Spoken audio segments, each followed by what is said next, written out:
I was 67 years old and $55 million richer after selling the company I had spent my life building. My family had never been prouder, or so they said. At the party, I threw in my home to celebrate a home filled with the ghosts of a happier time. My daughter-in-law, Isabella, slipped something into my wine glass, thinking I hadn't noticed. She was wrong. I smiled, and in the cheerful chaos of the toast, I swapped her father's glass with mine and watched him collapse just moments later. They thought it was a tragic accident. They had no idea it was an audition, and they had just gotten the part. Before I continue this story, let me know in the comments where you're watching from, and if you've ever had to fight for your own dignity against people who were supposed to love you. Hit that like button and subscribe because this is just the beginning. The crystal glasses chimed with a sound so pure it felt like a lie. From my spot near the French doors overlooking the garden, I watched the heart of the party, a swirling constellation of expensive suits and silk dresses. This was my house, my victory, but I felt like a guest. The air, thick with the scent of roasted tenderloin and a dozen competing perfumes, was suffocating. For 40 years, this house had smelled like my wife Helen's lemon polish and the sawdust on my boots. Now it smelled like money. My money. My son Leo was holding court near the fireplace, his hand resting on the marble mantel I'd installed myself one grueling weekend in '98. He was retelling the story of the final negotiation for the sale of Caldwell Logistics. Only in his version, he was the hero who'd stared down the private equity vultures. I let him have the story. A man who needs to borrow glory has a debt no amount of money can pay. His wife Isabella glided through the room, a shark in a sapphire dress. Her smile never faltered, but her eyes were sharp, constantly scanning, assessing. She'd touch an investor's arm here, laugh at a CEO's bad joke there. She was building something. A network. A fortress. I had seen that look before on the faces of people who view every relationship as a transaction, every kindness as a down payment. I sold the company because I was tired. Tired of the 4 a.m. wake-up calls, the union disputes, the razor-thin margins. After Helen passed 3 years ago, the fight had gone out of me. The business was just a machine I kept running out of habit. The $55 million wasn't for me. It was for them. A final grand gesture. A chance to fix the distance that had grown between us since his mother was gone, a distance paved with Leo's bad investments and Isabella's insatiable hunger for a life she felt she was owed. I thought the money could be a bridge. I was a fool. An old man who still believed you could build things with cash instead of character. I needed a real drink, not the celebratory champagne that tasted like carbonated disappointment. My best scotch, a 25-year-old single malt, was in the study. I excused myself from a conversation about tax shelters and made my way down the hall. The door to the small library was ajar, the lights dimmed. I heard their voices before I saw them, hushed and sharp. Isabella's first. This is our only chance, Leo. We are running out of time and options. After tonight, everything changes. I know. Leo's voice was thin, strained. But what if he says no? What if he puts it all in some trust for the grandkids? He won't. Isabella's voice was cold, certain. Not after what my father's plan will do to him. He'll be so confused, so vulnerable. He'll be begging you to take control. Just play your part. Be the devoted son. I froze my hand on the study doorknob. It wasn't just greed. It was a plan. A coordinated attack. My own son conspiring to break me, to make me pliable so they could get their hands on the money. The warmth I'd felt from the scotch I was about to pour turned to ice in my veins. I backed away from the library door, my heart a slow, heavy drum against my ribs. I didn't feel rage. I felt an astonishing, terrifying clarity. The kind a man feels right before a car crash. I returned to the party a different man. The smiles now looked like masks. The friendly chatter sounded like coded threats. I saw Isabella across the room watching me. She was holding a small, elegant clutch bag. I took my position near the head of the dining table where the toast would happen, right next to her father, Marco Rossi. He was a big man, florid-faced and loud already on his third glass of my best Cabernet. He clapped me on the back. "Sam, my boy. You did it, knew you had it in you." He smelled of wine and self-satisfaction. Then the call for the toast came. Glasses were refilled. A server placed a fresh, full glass of Chardonnay in front of me. Isabella moved through the crowd with the grace of a dancer. As she passed the table, she paused to straighten a napkin near my glass. Her clutch was open. I watched her hand, a blur of practiced motion. A tiny folded piece of paper, a quick tap, and a fine white powder disappeared into my wine. It dissolved instantly. She looked up and her eyes met mine. There was no fear in them, only triumph. The room began to quiet down. Leo was moving to the fireplace to start the speech. Everyone was looking at him. Everyone except me. I was looking at Marco. I coughed a dry, rasping sound and put my hand to my chest. "Marco," I gasped, lurching just slightly. "Water." He turned his face a mask of mild annoyance. "You all right, Sam?" He was more concerned about his toast being delayed than my health. As he turned to signal a waiter, his arm brushed his own glass. It wobbled. My hand shot out, steadying it. "Careful there," I said. In that single fluid motion, as his attention was diverted, my right hand holding my own glass swapped places with his. It took less than a second. A lifetime of working with my hands, of knowing angles and misdirection paid off in that one silent, critical moment. He turned back, none the wiser. "Thanks," he grunted. Leo raised his glass. "To my father, Sam Caldwell," he began, his voice ringing with false emotion. "A man of vision, of grit, and a man who has secured our family's future. To Dad, to Dad." The room echoed. I raised my glass. Marco's glass to my lips, but didn't drink.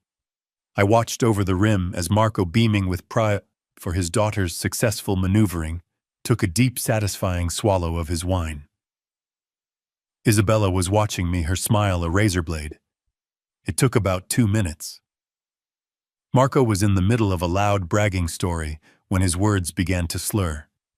He paused, a confused look on his face. He put a hand to his forehead, then to his chest. His face, already ruddy, went a startling shade of pale gray. I don't feel—" He stammered, his eyes wide with a terror that was not performative at all. He gasped a wet, rattling sound, and then he collapsed, his large frame hitting the Persian rug with a sickening thud. The room erupted. People screamed. A woman dropped her glass, which shattered on the floor. Leo rushed forward. But I wasn't watching them. I was watching Isabella. Her face was a canvas of pure shock. Her eyes darted from her father's still form on the floor, not with worry, but to me standing there perfectly fine. Her mouth opened and a single strangled sound came out. And in her eyes I saw it all. The fury, the confusion, the dawning horror that the wrong man had just fallen. The trap had been sprung, but the prey had just changed places with the hunter. The chaos of the next few minutes was a blur of sharp, disconnected sounds. A woman's scream, the crunch of shattered glass under someone's shoe. Leo's voice tight with a panicky authority I hadn't heard since he was a teenager who'd crashed my car. The paramedics arrived with a professional calm that felt alien in the overheated room. They moved with an efficiency that made the party guests look like clumsy, useless statues. I watched them work on Marco, their voices a low, steady murmur of medical terms. Vitals. Arrhythmia. Get me a line. I saw Isabella lean over them, her face a mask of frantic concern, a performance so flawless I almost admired it. She was pointing at me, her words a torrent. He was right next to him. My father-in-law. He's been so confused since his wife died. Maybe he gave him the wrong pill. She was already writing the story, laying the track for the lie, right there on the Persian rug next to her father's unconscious body. I let them lead me to a chair. I let someone press a glass of water into my hand. I played the part they had cast me in, the shocked, frail old man, a step behind the action, a liability. It was the most difficult acting job of my life, and the most important. The hospital waiting room was a sterile beige purgatory. The fluorescent lights hummed with an indifferent buzz, and the air smelled of antiseptic and old coffee. Leo paced the worn linoleum, running a hand through his perfectly styled hair, messing it up in a way that looked artfully distressed. Isabella sat perfectly still, her phone in her hand, not scrolling, but holding it like a weapon in standby mode. She was texting her thumbs, moving with a furious, silent precision. She wasn't coordinating care. She was managing a crisis in public relations. Hours crawled by. Finally, a doctor with tired eyes and the weary posture of a man who delivers bad news for a living came through the double doors. "Mr. Rossi is stable," he announced, and a wave of performative relief washed over Leo and Isabella. "He had an acute cardiac event, an arrhythmia. His EKG is still showing some irregularities." He looked at his chart. "His blood work is unusual. The levels of his prescribed beta blocker metoprolol are dangerously high. It's as if he took 3 or 4 times his daily dose all at once." Isabella gasped, a perfectly pitched sound of horror. She put a hand to her mouth and turned to me, her eyes wide with manufactured dawning realization.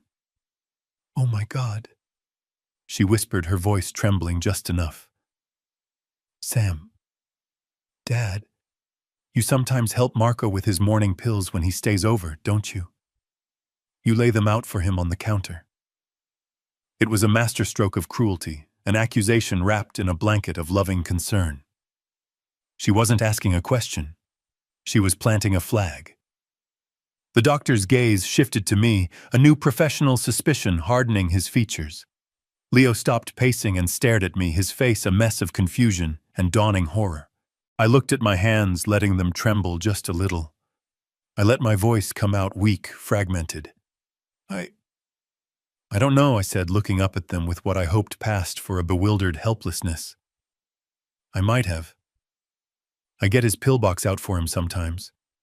Everything has been such a blur since Helen passed." I let my voice crack on my wife's name. It wasn't hard. The grief was real. I was just using it as camouflage. The doctor gave me a look of professional pity. "It's all right, Mr. Caldwell. Mistakes happen." But the seed was planted. The narrative was set. Sam Caldwell, the grieving widower, confused, unreliable. A man who couldn't be trusted with something as simple as a pillbox. We were allowed to see Marco for a few minutes. He was pale against the white hospital sheets, hooked up to a symphony of beeping machines. He was awake but groggy. He didn't remember what happened. That was a mercy and a strategic advantage. On the silent drive back to my house, the tension in the car was thick enough to breathe. Finally, Leo broke it, his voice heavy with a manufactured sincerity. "Dad," he said, looking at me in the rearview mirror. "Isabella and we're worried about you." I didn't answer. I just stared out the window at the passing city lights. "You're all alone in that big house," he continued, the lines fed to him by the silent woman in the passenger seat. "After what happened tonight, maybe Isabella and I should stay with you for a while. Just for a few weeks. To make sure you're okay. To help out." It was the move I had been waiting for. The Trojan horse they thought I would welcome with open arms, desperate for the company, for their care. The trap was closing, but they were the ones walking into it. I let out a long, weary sigh. I don't want to be a burden," I said, the words tasting like ash in my mouth. Isabella finally turned her face, a perfect portrait of compassion. She placed her cool hand on my arm, the touch feeling less like comfort and more like a claim of ownership. "You're not a burden, Sam," she said, her voice like silk. "You're family. It's the least we can do. I nodded slowly, letting my shoulders slump in defeat. Okay, I whispered, if you think it's for the best. As we pulled into my driveway, I saw the satisfaction in her eyes, the quick, triumphant glance she shared with Leo. They thought they had won. They thought the old man had folded, that the keys to the kingdom were finally within their grasp. They moved in the next day with 6 suitcases and an agenda they thought was invisible. They had no idea that my own agenda had been set in motion long ago, and that the real game, the one played with lawyers and ledgers and the cold, hard truth of hidden cameras, was just about to begin. They thought they were taking over my house. They were about to find out they had just checked into a prison of their own making. The occupation was swift. I woke the first morning to a house that was no longer mine. The quiet, predictable landscape of my life had been redrawn overnight. My favorite leather armchair, the one with the worn spot on the left arm, where I'd rested my elbow for 20 years, had been moved. It was no longer angled toward the fireplace, but pushed against the far wall, demoted to the status of extra seating. In its place sat a sleek, uncomfortable-looking gray sofa they must have brought with them. "Doesn't this just open up the room?" Isabella said, breezing past me with 2 mugs of what smelled like steamed kale. She didn't wait for an answer. It wasn't a question. It was a declaration. On the mantelpiece, the large framed photograph of Helen and me, taken on our 35th anniversary, was gone. I found it relegated to a small end table in the corner, partially obscured by a stack of interior design magazines. In its place stood a single sterile white orchid in a glass vase. "Less clutter," Isabella explained later with a brilliant, empty smile. "It creates a cleaner focal point." She was curating my memories, editing my life down to something that fit her aesthetic. The invasion continued in the kitchen. I went to make my usual breakfast, 2 eggs over easy with a side of bacon.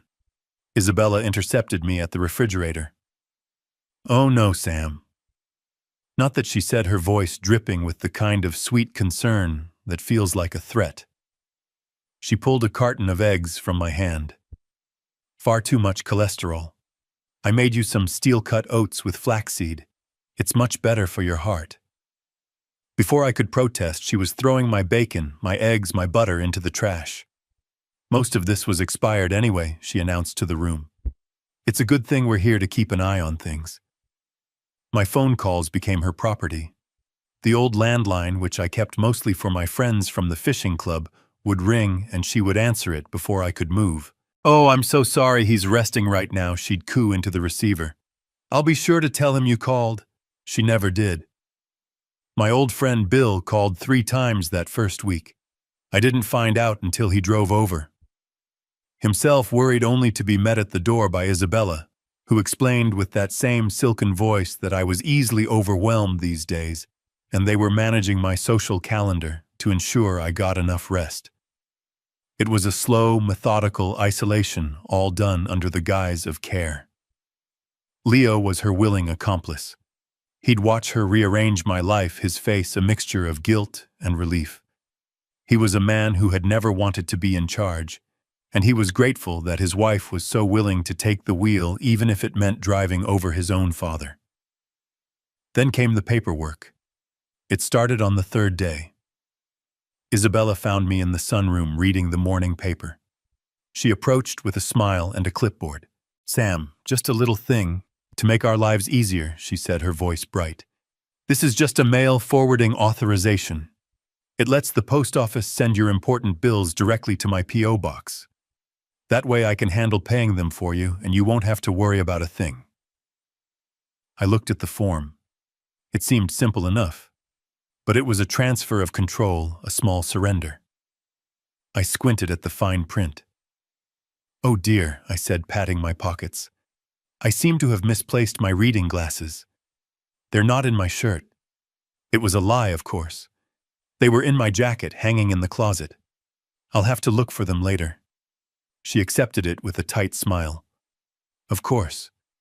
Let me know when you find them." 2 days later, Leo approached me. He had been coached. I could see it in the way he held his shoulders, the way he avoided my eyes. Dad, he said, holding out a different document. Isabella and I were thinking, this is just a limited power of attorney. See? He pointed. It's only for managing your utilities and paying your property taxes online. It would make things so much easier for us while we're helping out. You wouldn't have to deal with any of it. I took the paper and held it in my hands. The weight of it was immense. This was a bigger step, a bigger surrender. I let my gaze drift to the photo of Helen on the side table. You know, son, I said, my voice soft with a grief that was both real and a useful shield. Your mother, she always had David Chen look over anything with a signature line. Always. She'd say, Sam, our hands are for building, let the lawyers handle the paper. It's just a habit, I suppose. I looked back at him. Let me send a copy to David first, just to be safe, for Helen. He couldn't argue with that. To argue would be to disrespect his mother's memory, a line even he wasn't willing to cross in front of me. Sure, Dad, he said, his relief palpable. Whatever makes you comfortable. I could see the frustration simmering behind Isabella's calm facade. Her timeline was being disrupted. Her smile was a little tighter each day. The old man was proving more stubborn than she'd anticipated. I'd overhear her on the phone with her mother, her voice a low, frustrated hiss. He's dragging his feet. Everything is a process with him. So sentimental.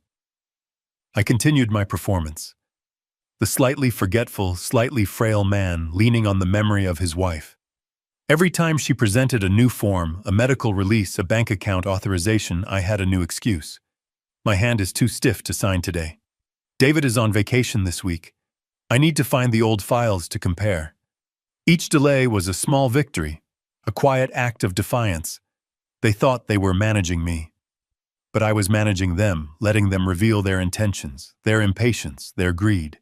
And all the while the cameras in the walls, the tiny unseen eyes were recording every signature they tried to force, every lie they told, building a record of their care that would look very different in a court of law. One evening, I heard Isabella talking to Leo in the hallway, her voice too low for me to be meant to hear it, but just loud enough for me to catch.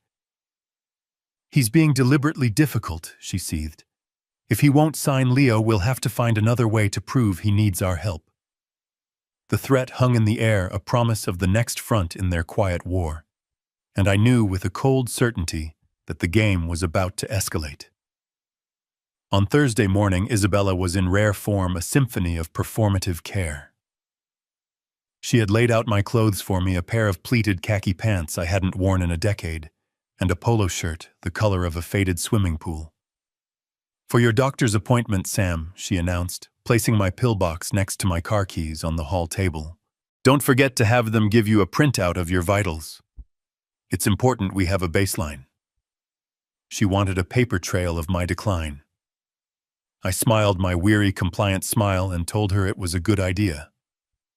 I didn't drive to my doctor's office. I drove downtown to a high-rise building of glass and steel where the air itself seemed to have a higher thread count. The law offices of Chen & Associates were on the 34th floor, a quiet world of dark wood, old leather, and the hushed, reassuring smell of trust. David Chen wasn't just my lawyer.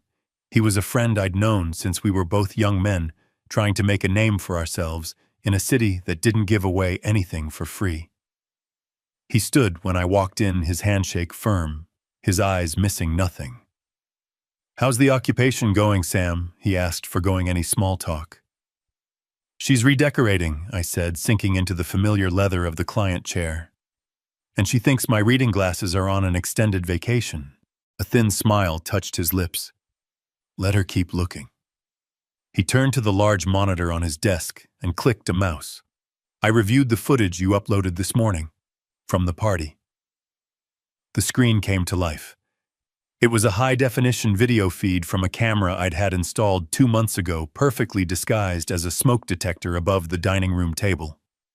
The angle was perfect. I watched the scene unfold again, this time in cold, digital clarity. Isabella, the clutch bag, the tiny folded paper, the quick, almost invisible tap of powder into my wine glass. "Clear shot," David said, his voice a low, satisfied hum. "Facial recognition is positive. The timestamp is embedded. We have her Sam. We have her cold." I let out a breath I didn't realize I'd been holding. "So why are we waiting?" I asked. "Why not just show this to the police and end it?" David swiveled in his chair to face me, his expression serious. "Because this was never just about the poisoning. That was an act of desperation. Our goal is bigger. We let her continue. We let her believe you're weak. We let her try to get you to sign papers. We let her try to have you declared incompetent. Every move she makes now, Sam, she makes inside a cage she can't see. When this is over, the district attorney won't see one reckless act at a party. He'll see a clear documented pattern of conspiracy, fraud, and elder abuse. We're not just catching a criminal, my friend. We're dismantling a machine." I looked at the screen at the frozen image of my daughter-in-law in the act of trying to destroy me, and I finally understood. My patience wasn't weakness. It was a weapon. Every day I endured her condescension, every form I refused to sign, every quiet observation I made was another bar in the cage. The sale of the company was the perfect bait, I said more to myself than to him. $55 million, David agreed, a glint in his eye. It makes people very careless. They get so focused on the prize they stop looking for the trap. He was right. My life's work, the company I'd poured my blood and sweat into, had one last job to do. It was going to buy me justice. David stood and walked to the window, looking down at the city below. "Go home, Sam," he said. "Keep playing the part. Be the grieving widower. Be the confused old man. Let them think they're winning. Their confidence will make them sloppy, and we'll be there to catch every mistake." I left his office feeling a kind of calm I hadn't felt in years. The city outside didn't look so menacing anymore. It just looked like a board, a very large, complicated chessboard. And for the first time, I felt like I wasn't just a pawn. I was the one deciding the next move. Isabella's frustration was a low, simmering heat in the house. My polite refusals, my misplaced glasses, my insistence on waiting for David's approval, they were grit in the gears of her well-oiled machine. After a week of this, she decided it was time to bring in a professional. "Sam, darling," she announced one morning at the breakfast table, her voice bright and brittle. "I've arranged for a wonderful woman to come chat with you this afternoon. A geriatric care manager. She just helps families like ours create a roadmap for the future to understand your needs better." Leo, standing behind her, nodded in agreement, his eyes fixed on his coffee cup. They weren't asking. They were informing. This wasn't a chat. It was an ambush. But it was an ambush I had been preparing for. David had warned me this would be her next move. "She'll try to get a third party to declare you incompetent, Sam," he'd said. "It gives her leverage. It makes her look like the responsible one." He'd walked me through the likely questions, the psychological triggers, the specific financial details they use to trip people up. Ms. Albright arrived at 2 o'clock. She was a neat professional woman in her 50s, with kind but perceptive eyes. Isabella ushered her into the living room, hovering like a vulture disguised as a hummingbird. "He has good days and bad days," Isabella whispered to her, just loud enough for me to hear. "The grief, you know. It comes in waves." I played my part. I appeared a little slow, a little folksy. Ms. Albright began with simple questions. The date, the president, the name of the city we were in. I answered them correctly, but with a slight hesitation, as if pulling the information from a dusty shelf. Then she moved to finances. "Mr. Caldwell, do you manage your own bank accounts?" "Oh, mostly," I said with a wave of my hand. "Though Isabella here has been so helpful since she and Leo arrived." Isabella preened. "He sometimes forgets to pay bills, so we've been assisting." "I see," Ms. Albright said, making a note. She then turned back to me. Can you tell me roughly what the interest rate is on a standard 10-year Treasury bond right now? Isabella's smile faltered. It was a specific technical question, the kind a confused old man would fumble.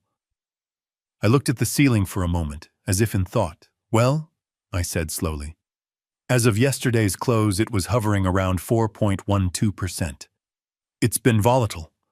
I moved a portion of Helen's old portfolio into a series of shorter-term CDs last month to hedge against it. The return is lower, but the principal is protected. David Chen, my lawyer, agreed it was the most prudent course of action. The room went silent. Ms. Albright's pen stopped moving. She looked from my face to Isabella's, whose smile had frozen solid. The assessment continued for another 30 minutes, but the battle was already over. I answered every question with the same quiet, detailed precision. I recalled the exact date of my last property tax payment, explained the copay structure of my Medicare Part D plan, and even named the plumber who had fixed a leaky pipe in 2018. Finally, Ms. Albright closed her notebook. She turned to Isabella, her professional expression unwavering. "Mrs. Caldwell," she said, her voice clear and firm, "your father-in-law is one of the most cognitively sound and financially astute individuals I have had the pleasure of assessing. My report will state unequivocally that he is fully competent to manage all of his own affairs." "Oh, wonderful," Isabella chirped, the sound high and thin. "We are so relieved." That night, the hidden microphone in the living room lamp paid its first dividend. I sat in my study, the audio feed playing softly through my computer speakers. Their voices were venomous whispers. "That was a disaster," Isabella hissed. "The old fool played us. He was prepared. He knew what she was going to ask. So what do we do now?" Leo's voice was frayed with panic. "He's never going to sign anything. David Chen has him completely walled off." There was a long pause. I could hear the clink of a glass being set down hard on a coaster. "The easy way is over," Isabella's voice was flat, cold, and deadly serious. "We have to force his hand. We have to make him feel like he has no other choice. It's time to call your investors. Tell them the timeline has just been moved up." The next 3 days were a masterclass in psychological warfare, all of it disguised as loving care. Isabella was relentlessly cheerful, a smiling warden in my own home. She brought me tea I didn't want fluffed pillows I wasn't sitting on, and filled the house with the scent of lavender potpourri that smelled like a funeral home's air freshener. Leo, on the other hand, was a ghost. He drifted through rooms with his shoulders hunched, his eyes shadowed with a guilt that was either real or an excellent performance. They were setting the stage, creating an atmosphere of tension and crisis, preparing for their next move. It came on a Saturday afternoon. The sky outside was a brilliant, cloudless blue, the kind of day Helen and I would have spent in the garden. I was in my armchair pretending to read a book when the doorbell rang. It wasn't the gentle chime of a neighbor. It was a sharp, insistent jab, the sound of impatience. Isabella, who had been arranging flowers on the mantel, went still. Leo looked up from his laptop, his face pale. "Are you expecting someone?" Isabella asked, her voice a little too high. I shook my head, playing my part. "No, not at all." She went to the door and opened it a few inches. 2 men stood on my porch. They were large, dressed in dark suits that were a little too tight in the shoulders, a little too shiny in the sun. They didn't look like they belonged in our quiet suburban neighborhood. One was broad and silent, with a shaved head and a neck as thick as a fence post. The other was smaller, leaner, with a predatory smile that didn't touch his cold, empty eyes. "We're here to see Leo Caldwell." The smaller man said, his voice smooth and low. Isabella feigned surprise. "I'm sorry, who's asking?" The man's smile widened. "Tell him his investors are here. Mr. Slate and Mr. Jones. We have an appointment." She let them in, her movements stiff with practiced fear. Leo shot up from his chair as they entered the living room. The silent one, Jones, stood by the door, his arms crossed, blocking the exit. Slate walked to the center of the rug and looked around, his gaze lingering on the expensive art on the walls on the grand piano in the corner. Leo Slate said, his voice dangerously soft. "We had an arrangement, a significant capital investment. You made us some promises." Leo was trembling now, a fine tremor running through his hands. I know, Mr. Slate. The deal. It just needs a little more time. The market shifted. The market didn't shift. Leo Slate cut him off. Your competence did. Returns have not materialized. Our patience has. We're here to discuss collateral. This was it, the performance. And I had to admit they were convincing. I stayed in my armchair, letting my book fall into my lap, my face a mask of bewildered fear. My heart was a slow, steady drum. I saw the cheap polyester blend of their suits, the scuff marks on their rented-looking shoes. I saw the way the silent one kept glancing at the street, a telltale sign of an actor who is more concerned with his getaway car than the scene he's in. The hidden camera in the bookshelf was capturing it all in beautiful, damning clarity. Isabella stepped forward, placing a protective hand on Leo's arm. "Please," she said, her voice shaking. "Not here. My father-in-law, he's not well. He doesn't understand these things." Slate's cold eyes swiveled to me. He took a slow step closer, and I made myself shrink back into the cushions of my chair. "Oh, I think he'll understand this," he said. "Your son made us promises, Mr. Caldwell. Promises based on his future prospects." His eyes swept the room again, a clear reference to my wealth. "We hear you've recently come into a significant sum. 55 million, I believe the papers said. In our world, that doesn't just make you a proud father. It makes you a guarantor. This has become a family debt." I looked at Leo, widening my eyes, letting my mouth fall open slightly. "Leo," I whispered, my voice a dry, reedy sound.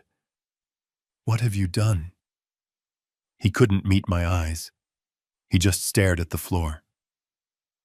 "Dad, I'm so sorry," he mumbled. "I thought the deal was solid. I was trying to make something of myself.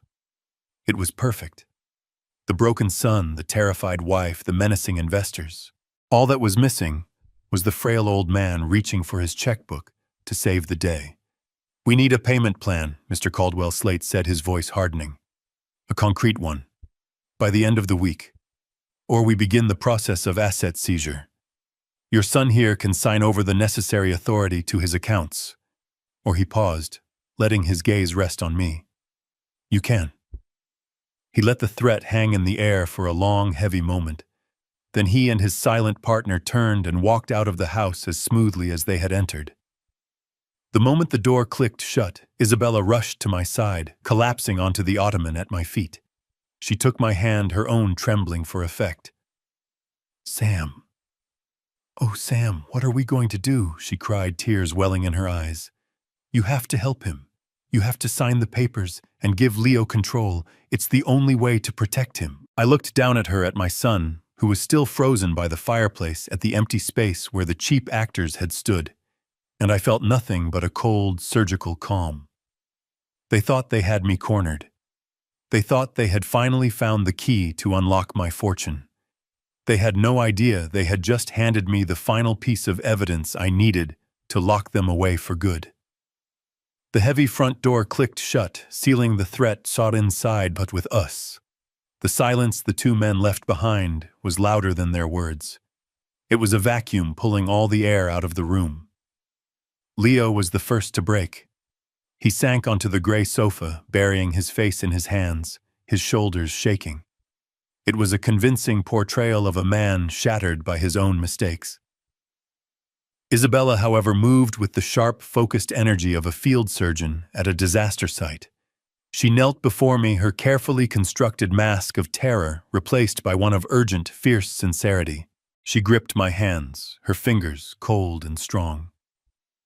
"Sam, did you hear them?" she said, her voice a frantic whisper. "Asset seizure. They know about the sale.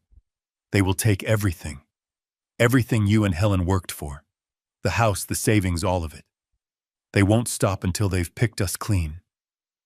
I let my own hands tremble in hers. I stared at my son's shaking form, my face a canvas of fatherly anguish. But it was his deal, I stammered. How can they come after me? It doesn't matter, she insisted, her eyes boring into mine. They see the 55 million as one big pot. They'll tie it all up in court for years. They will bleed us dry with legal fees. Unless we protect it. Unless we move faster than they do. I was a fish on a line, and she was expertly reeling me in. The camera hidden in the ceramic lamp on the end table was recording her flawless performance. Protect it, I asked, my voice barely a whisper. How Leo looked up, then his face slick with what looked like real tears. Dad, they'll ruin us. They'll ruin you, he choked out. I'm so sorry. I never should have. Please, you have to help me. You have to let me fix this. This was their closing argument. The pincer movement of his emotional collapse and her cold, clear-eyed logic. Isabella rose and went to the heavy oak sideboard, pulling out a thick, leather-bound binder. She placed it on the coffee table in front of me with a soft, definitive thud. Our lawyer prepared this, she said, her voice dropping to a confidential, reassuring tone. It's the only way, Sam. It's a full, durable power of attorney. She opened the binder. Inside were dozens of pages of dense legal text with neat yellow arrow stickers pointing to signature lines. If you sign this, you grant Leo the legal authority to act on your behalf. He can immediately move the funds from the sale into a new corporate trust, a shell that they can't touch. He can go to them and negotiate a settlement from a position of strength. But he has no power to do any of that, Sam, unless you give it to him, right now, today. I stared at the papers, my eyes wide with confusion. Power of attorney, I said, letting the words sound foreign and terrifying. But that means he would control everything. It's not about control, Dad. Leo pleaded, crawling forward on the sofa. It's about protection, to protect what's ours, what's yours. Please, don't you see? This is the only way I can save our family. I looked from my son's desperate face to my daughter-in-law's earnest, pleading expression. It was a perfect trap built from love and fear. They were offering me the chance to be the hero, to be the father who swoops in and saves his child from a terrible mistake. They were counting on my history of rescuing him, on the muscle memory of a father's love. My inner voice was cold and steady. Amateurs, I thought. They didn't even think to use a real law firm's letterhead. Just a generic template from the internet. I let a long, shuddering breath out. I looked at the signature page, at the crisp black line where my name was supposed to go. I looked at Leo. Then I picked up the heavy, expensive-looking pen Isabella had placed so thoughtfully beside the binder. My hand shook as I uncapped it. I saw it in their eyes. A flash of pure, undiluted triumph. A current of victory passed between them, so quick and quiet, I would have missed it if I hadn't been looking for it. They thought they had me. The final lock was about to click into place. I leaned forward, the pen hovering just above the paper. The tip trembled. Okay, I whispered. Okay, son, if this is what it takes. And then I stopped. I let the pen fall from my fingers. It clattered onto the table. I pressed my hands to my temples, my whole body seeming to shake. Wait, I said, my voice cracking with a sudden new wave of what looked like panicked grief. Wait. Helen? They both froze. The name of my dead wife was a holy thing in this house, a name they had used as a tool but never expected me to wield as a shield. What is it, Sam? Isabella asked, her voice tight with impatience. She made me promise, I whispered, looking at them with wide, tear-filled eyes. After my first heart scare. We were sitting right here in this room. She took my hand and said, Sam, if anything ever happens to me, you promise me. You never sign anything important, anything about money or the house without having David Chen look at it first. I promised her. I looked down at the documents, then back at them. My face a portrait of a man torn between two sacred duties. I can't, I said, my voice breaking. I can't break a promise to her. Not to Helen, just let me call David. Let me ask him. For her. The air in the room went still. They were trapped. To argue against my promise to my dying wife would be to reveal their monstrousness. To deny me a call to my lawyer would be an admission of deceit. Leo broke first, his panic overriding Isabella's strategy. Fine, he snapped, his voice high and strained. Call him right now, but he'd better tell you to sign Dad because you heard them. We are out of time. My hand was steady as I picked up my phone. The weight of it felt different now, not a lifeline, but a tool. Isabella and Leo watched me, their faces, a mixture of suspicion and impatience. The air in the living room was thick with their expectations, so thick I could almost taste the metallic tang of their greed. What are you doing? Isabella demanded, her voice sharp. We don't have time for this, Sam. You need to sign those papers. I ignored her. I looked at my son, at the panic swimming in his eyes, and I felt a pang of something ancient and sad. A father's grief for a son who had lost his way. Then I remembered the cold water of the lake, his mother's name on Isabella's lips, and the feeling hardened into resolve. I dialed the number David and I had agreed upon.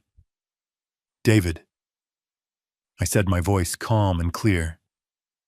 It's Sam. Yes. It's time. Could you come over and please bring our business associates? I believe their consultation is required. Leo's head snapped up. Business associates. What are you talking about, Dad? Who did you call? Just a formality, son, I said, meeting his gaze, something Helen would have insisted on. I gave the phone a final decisive tap and placed it face down on the table. Then I waited. The 5 minutes that followed were the longest of their lives. For me, it was the final satisfying breath before a dive. Leo paced. Isabella stood by the window, her arms crossed, her perfect posture screaming with tension. The doorbell rang. Not the sharp jab of their hired actors, but a calm, polite chime. I'll get it, Leo said, practically lunging for the door, desperate to control something, anything. He opened it to find David Chen standing on the porch, his face serene, his hands clasped behind his back. But he wasn't alone. Standing on either side of him were the two men from the day before, Mr. Slate and Mr. Jones, the investors. Isabella's breath hitched. A flicker of pure fury crossed her face before she could mask it. What is the meaning of this? She hissed. What are they doing here? David stepped inside, followed by the two men who closed the door behind them with a soft final click. And in that moment, I changed. I stood up from my armchair, not like a frail old man, but like the man who had built a logistics empire from nothing. The tremble left my voice. My shoulders straightened. A lifetime of quiet observation had finally found its purpose. They're here because I hired them, I said, my voice resonating in the sudden dead silence of the room. Isabella stared at me, her mouth slightly agape. They're not investors, I continued, letting each word land like a carefully placed stone. They are private investigators, and they have been on my payroll for the last 6 months. The color drained from her face. Leo looked back and forth between me and the two men, his mind struggling to process the shift in the script. The first domino had fallen. I've known about your AI tech venture for almost a year, son, I said, turning to Leo. His face crumpled. I know it was a fraudulent shell company. I know you lost every penny you borrowed from those real investors in Chicago. And I know, I said, turning my gaze to Isabella, whose face was now a mask of cold fury, that you have been using that debt to blackmail my son, pushing him, coaching him, forcing him toward this exact moment. You wanted the 55 million, I said to her. You smelled it like blood in the water. You and your father cooked up a plan to have me declared incompetent after a convenient medical episode so you could seize control. The party, the toast, it was all a stage. She tried to find her voice to regain control. This is insane, she sputtered. You're the one who's confused. You tried to poison my father, no. I said, my voice dropping, becoming as cold and clear as ice. You did. And you just couldn't stand the thought that all your careful planning resulted in poisoning the wrong man. I then looked at both of them, two predators caught in a trap they didn't even know existed. And as for the money, the reason I've been so patient with this little performance of yours, I let the pause stretch, savoring the dawning horror in their eyes. The thing is, Isabella, there is no $55 million pot of gold. Not for you. I saw the confusion war with disbelief on her face.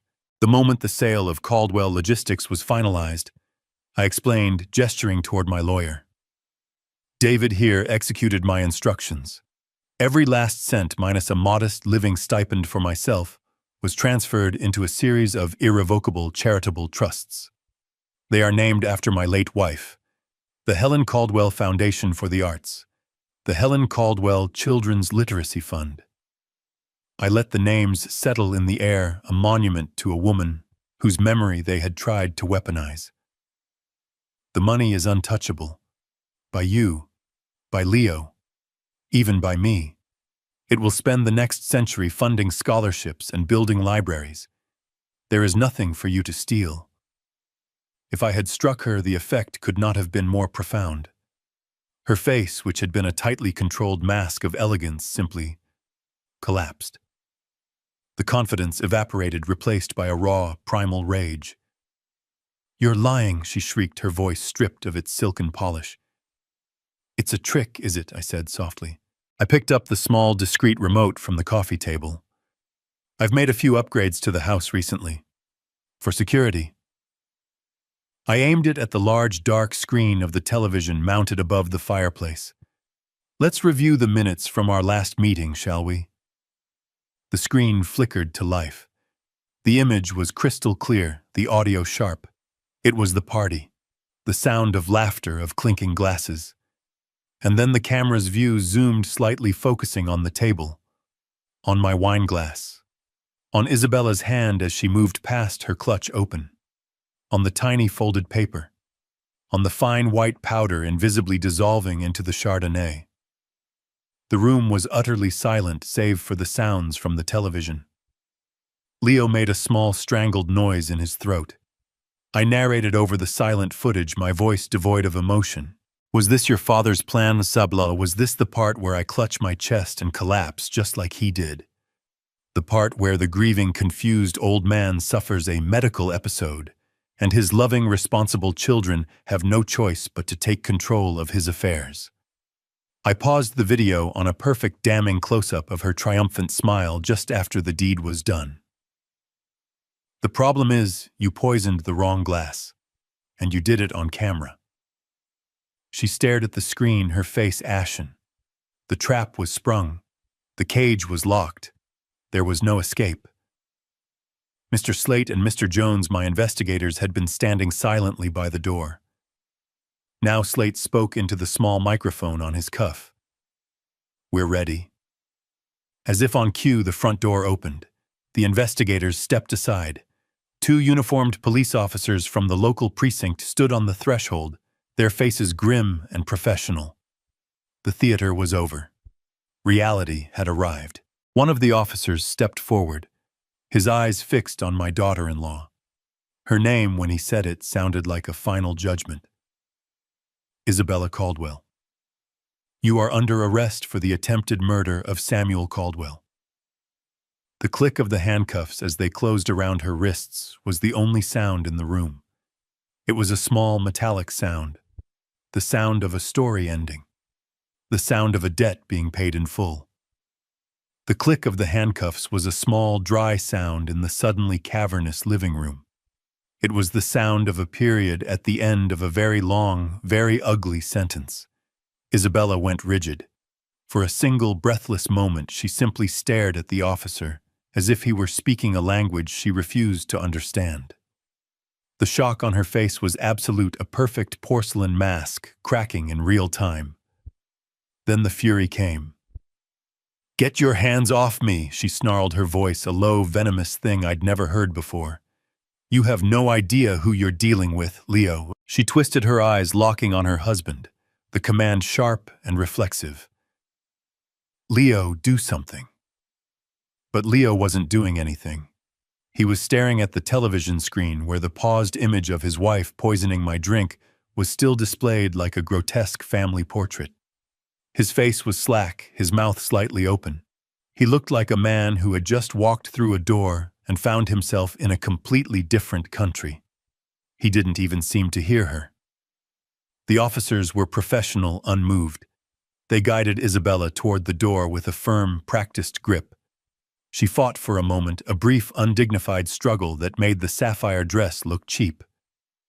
"You will regret this, Sam," she screamed over her shoulder, her eyes finally finding me. They were filled with a pure black hatred. "I will burn you to the ground for this." The front door opened, and the cool night air rushed in. I saw the flash of cameras from the street reporters David must have tipped off. The public humiliation she had so carefully designed for me was now her own. The door clicked shut, and she was gone. The silence she left behind was absolute. It was in that silence that Leo finally broke. He made a sound, a raw, guttural noise from deep in his chest, and then he simply folded. He crumpled to the floor, landing on his knees on the expensive rug, his hands covering his face as great racking sobs tore through his body. He wasn't acting now. This was real. This was the unfiltered agony of a weak man whose entire world had just been detonated before his eyes. I stood there watching my son fall apart and felt nothing but a profound and terrible sadness. David Chen placed a quiet hand on my shoulder.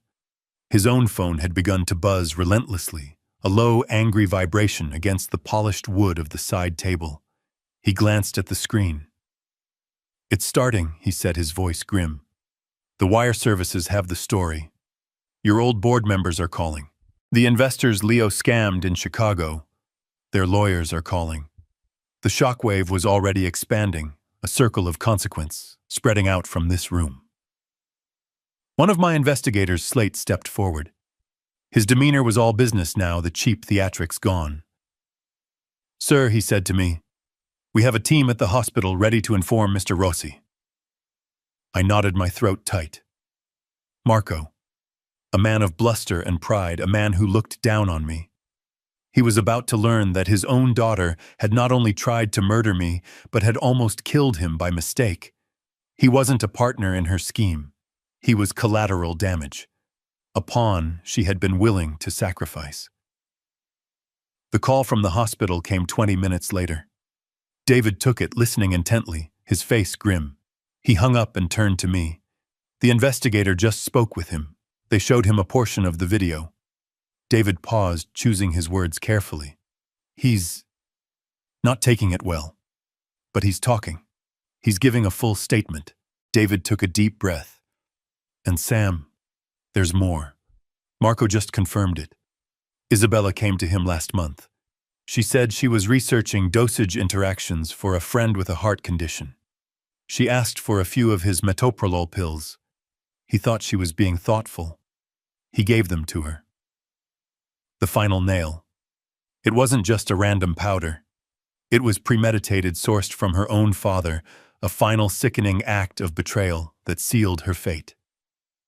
I walked to the French doors and looked out into the darkness. The party lights were still twinkling in the garden, casting a festive, mocking glow on the empty chairs. The whole world had changed in the space of an hour. My son was a broken man kneeling in my living room. My daughter-in-law was in the back of a police car, her name a brand of poison. And I was left standing in the wreckage. David's voice was quiet beside me. You did the right thing, Sam. Did I asked, my voice hoarse. I looked at the reflection of the room in the dark glass. It looked like a battlefield after the fighting was over. There were no winners here. There were only survivors. And in that moment I realized the cost of this victory was a part of my own heart. The part that had stubbornly, foolishly believed that the boy I had raised was still in there somewhere. Today I had been forced to accept that he was gone for good. The weeks following Isabella's arrest were a quiet, brutal avalanche for my son. The business associates and fair-weather friends who had once clapped him on the back at the country club now crossed the street to avoid him. The real investors, the ones he had defrauded in Chicago, filed a lawsuit that froze what little he had left. The bank, no longer placated by the promise of my $55 million safety net, called in his loans. I watched from a distance through the quiet updates I received from David. First, the glossy black BMW was repossessed. Then the foreclosure notices were posted on the heavy oak door of the house I had helped him buy. He and Isabella had built a life that was a beautiful hollow facade, and now, without my money to prop it up, it was collapsing in on itself. I gave it a month for the shock to wear off and the hard reality to set in. Then one Tuesday afternoon, I drove to the address David had given me. It was a small, dingy apartment complex on the industrial side of town, wedged between a self-storage facility and a freeway overpass. The paint was peeling and a few windows were cracked. It was a world away from the manicured lawns and gated communities he was used to. He answered the door after the third knock. He looked diminished. The designer clothes were gone, replaced by a wrinkled t-shirt and worn jeans. He hadn't shaved in days, and there were dark circles under his eyes. The golden boy polish had been stripped away, leaving behind a man I barely recognized, a man who looked lost and brittle. The apartment behind him was sparse and sad. A mattress on the floor in one corner, a pile of cardboard boxes in another. It smelled of stale pizza and despair. He didn't invite me in, just stood in the doorway, blocking the path. I held up a small paper bag of groceries I'd brought. Good coffee, fresh bread, a block of cheese. Simple things, real things. Thought you might need this, I said. He stared at the bag for a long moment, before taking it, his fingers brushing mine. He didn't say thank you. He just looked at me, his eyes filled with a toxic mixture of resentment and a desperate childlike plea. Finally, he found his voice. Why, he asked, the word cracking. Why did you do it, Dad? You could have just paid them. You could have fixed it. You had the money. Why did you let it all burn down? It was the question of a man who still believed that my life's purpose was to be his personal firefighter, to exist solely to extinguish the blazes he started. I looked at him, my own son standing in the ruins of a life he hadn't built, and for the first time I didn't feel the urge to rescue him. I felt the grim necessity of the truth. Pay them with what, Leo? It's quiet but unyielding. With the money your wife tried to kill me for, I spent your entire life paying for things. Your tuition, your cars, your business ideas, your mistakes. I built a soft landing for you at every turn. And what did it create? It created a man who stood by silently while his wife plotted to destroy his own father. It created a man who crumbled the second the safety net was gone. He flinched, but I wasn't finished. I had to let you hit the bottom, son. The bottom you built for yourself, brick by brick. Because that's the only place you can find a solid foundation. That's the only way you might learn how to build something real, something that's actually yours. He just stared at me, the fight draining out of him, leaving only a hollow emptiness. He had no more arguments, no more borrowed confidence. I reached into my jacket pocket, but it wasn't my wallet I pulled out. It was a single crisp business card. I held it out to him. This isn't money, I said, placing it on the rickety table by the door. It's a map. Her name is Maria Sanchez. She's a career counselor. She doesn't work with CEOs or venture capitalists. She helps people who have lost their way figure out what their hands are good for besides holding out for a handout. He looked at the card as if it were a foreign object. "When you're ready to actually work," I said, my voice softening, just a fraction. "When you are ready to build something that doesn't require my signature, you call her." I turned and walked away without another word. I didn't look back. As I reached my car, I could feel his eyes on me watching from the doorway of his new, smaller life. He had a choice now. He could stay there drowning in his resentment, or he could pick up that card and start the long, hard climb out of the hole he was in. For the first time, the outcome was entirely, irrevocably his. 6 months passed. The seasons turned, and with them some the landscape of all our lives. The world moves on whether you're ready for it or not. I learned that the hard way after Helen died, and I was learning it again now. But this time the lesson felt less like a punishment, and more like a quiet truth. I spent most of my days on a small boat in the middle of a quiet lake a few hours north of the city. I'd bought a little cabin there, a simple place with a porch that faced the water and a fireplace that drew well. The $55 million, Helen's money, as I now thought of it, was at work. David sent me the quarterly reports from the charitable trusts. The Helen Caldwell Foundation for the Arts had fully funded a youth music program in an underserved school district. The Children's Literacy Fund had just broken ground on a new wing for the public library. The money, which had been the source of so much poison, was finally being used as an antidote. That felt more real than any number in a ledger. The legal process for Isabella was a slow grinding machine that I no longer tracked daily. David handled it, sending me brief professional updates, depositions, motions, continuances. Her name was a ghost in a world of paperwork, a world that felt 1,000 miles away from the gentle rocking of my boat and the call of the loons across the water. I heard about Leo in fragments. David told me he had taken the job with the career counselor's help. Something in a logistics warehouse. Honest work. The hours were long, the pay was a fraction of what he used to spend on a single dinner, but it was his. I didn't call him. The old impulse to check on him to fix things was still there, a faint echo in my bones. But I had made a promise to myself to let him stand or fall on his own. One afternoon, while I was cleaning a small bass, I'd caught a letter arrived from the local post office. The envelope was plain, my name and address, written in a familiar but hesitant hand. It was from Leo. I carried it out to the dock and sat there for a long time, the letter unopened in my hand, watching the sun dip below the pine trees. I wasn't sure I was ready to read it. I was afraid of what I might find inside. A request. An accusation. A blame-filled rant. Finally, I slid my finger under the flap and pulled out a single sheet of cheap notebook paper. It wasn't long. There were no grand apologies, no dramatic declarations. It was something quieter and far more powerful. Dad. It began.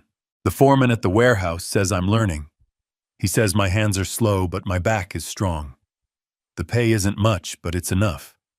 I paid my rent on Friday. All of it. It was the first time in more than a decade I did that without a loan or a lie. The electricity bill is due next week. I have the money for it set aside in an envelope. I'm eating a lot of rice and beans, but it's food I paid for. It tastes different. I had to stop reading for a moment, my throat thick. I looked out at the water, at the last rays of sunlight painting the surface in strokes of gold and orange. I read the final lines.